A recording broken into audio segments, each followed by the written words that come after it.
Morning. তো দেখো আমি সকালবেলা কিন্তু ষষ্ঠীর দ্বিতীয় দিন আজকে রান্না চাপিয়ে দিয়েছি। সকালবেলা রান্না করব ডাল, আর এই দেখো ননদিনী এসছে মাছ কাটতে বসে গেছে। বাইলা মাছ, কেউ বলে ডঙ্কু বাইলা। মাছগুলো কিন্তু খুব টেস্টি লাগে। আমরা চচ্চড়ি করবো মাছটা। ননদিনী এসে মাছ কাটতে বসে গেছে।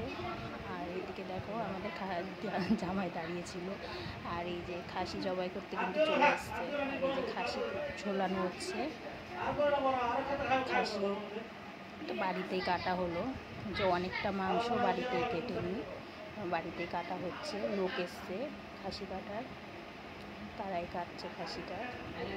আমি খাসি কাটা না দেখতে পারি না, আমার খুব মায়া লাগে।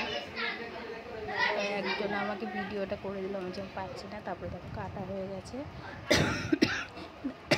তারপর আমাদের ছোটো জামাই দেখো বাঁচতে বসে গেছে। আমার ছোটো জামাই কিন্তু খুবই ভালো, আমি বলেছি আগেও আমার জামাইরা খুব ভালো। আমাদের জামাইয়ের মতো জামাই হয় না। আর আমিও খুব ভালোবাসি আমার জামাই বা ননদদের, সবাইকে আমি খুব ভালোবাসি। আমি কিন্তু বাপের বাড়ি গেলেও সকালে গেলে বিকেলে চলে আসি, শুধু ভালোবাসাটা। আর দেখো খাসির অনেক চর্বি বেরিয়েছে, আর